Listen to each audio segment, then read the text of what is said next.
Hey everybody, Jay Glazer bringing you another episode of Guidance by Glazer. Thank you for joining us. It's June 1st to be exact, Friday, June 1st. Where the hell has the year gone? It has been crazy, to say the least. And also this week it was my birthday. I did a little birthday dance, as many of you have seen. I like to shake it, I'm not gonna lie. But we are here to talk serious business. We are going to talk about part 2 of last week's topic. Last week we talked about how long it took to buy an apartment. Now we're going to talk about how long it takes to sell an apartment. And of course, the obvious thing would be, well, it takes the same amount of time as someone to buy an apartment as it does for someone to sell an apartment. Now, the short answer to that question is yes, that is true. Obviously, if a buyer is buying your apartment, they're going to take as long as they take, and you're going to take as long as you take. But there are some important factors involved in understanding the timeline of a sale. So it's not as straightforward as, well, as long as it takes for the co-op board, or as long as it takes for the condo board, or as long as it takes for the financing. Yes, all of that remains the same, and we discussed that last week, but there are some factors and changes that I'm going to address right now.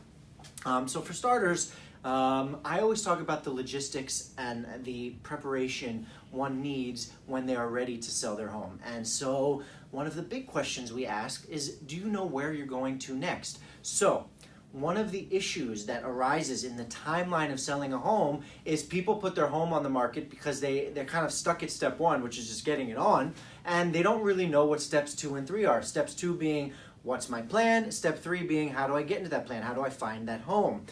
So for example, if you need to close on a place, say you want to buy, you want to go from owning to owning, which is a great strategy and a lot of people do it. And we see it very often in Brooklyn where people need to sell their home before they can buy another one. So that begs the question, well, if they sell their home but they're still there, how do they get to the second home? So we see a lot of situations where people will even close on their home and then stay there and they'll rent back the apartment.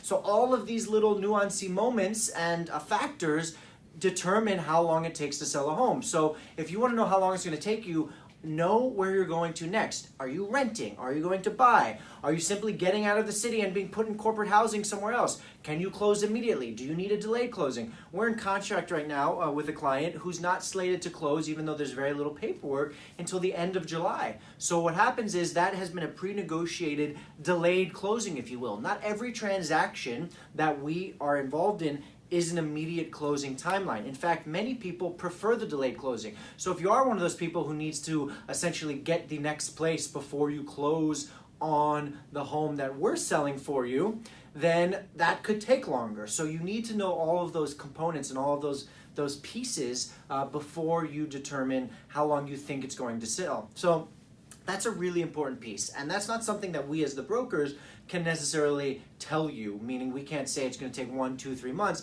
if we don't know what your next steps are.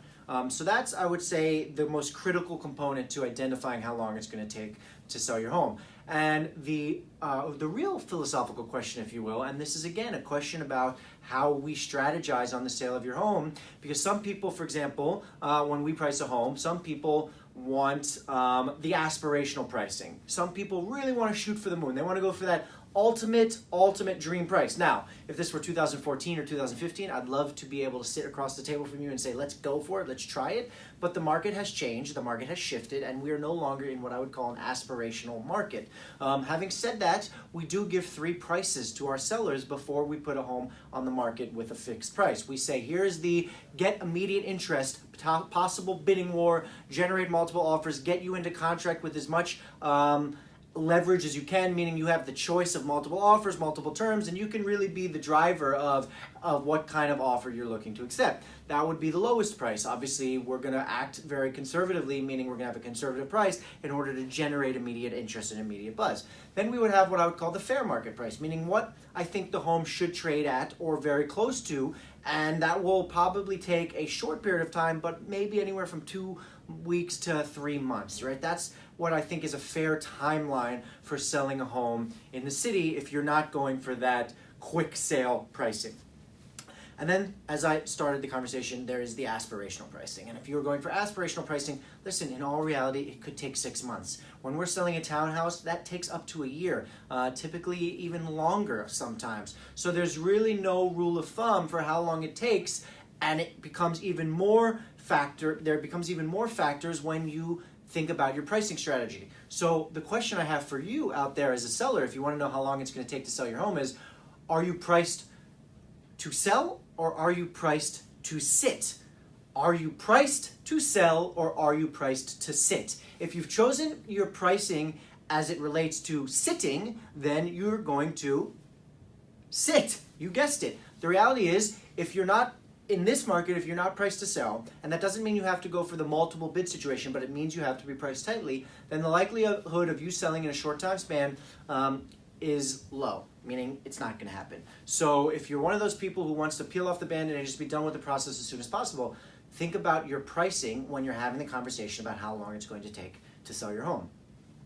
Those are really the two major buckets. What's your plan? What's your price? When you factor those two things together and you look at the answers, you should be able to determine how long it's going to take to sell your home, while also considering some of the other things we talked about last week: condo, co-op, financing, cash, all of those elements combined. Short and sweet, people. Very easy to understand, but very important for you to look at yourself and reflect or maybe have a discussion with us about those two major buckets so we can help guide you on how long you should expect the timeline to happen. And I just want to say, this has been an interesting market this year. I'm speaking to a lot of agents who are saying it's a tough market, it's annoying, it's difficult to get deals done, it's a grind. Sure, all of those things are true, but a little pat on the back here. We put 8 homes into contract in May. The reality is, who you work with does matter. If you're working with agents who are out there complaining about the state of the market, or agents who are out there proactively getting business done, that's important to you and your process and your strategy. Work with agents who are out there getting business done. We are very, very plugged into the marketplace and we know exactly what's happening. As I said, 8 contracts signed in May alone. Earth Day month, now it's June, and we want to get 8 more done. So drop us a comment, send us a text, send us an email, follow us on Instagram, follow us on Facebook. We want to interact with you. We want to hear from you. And we're out there at your service at all times. Have a wonderful weekend. We will see you again next week.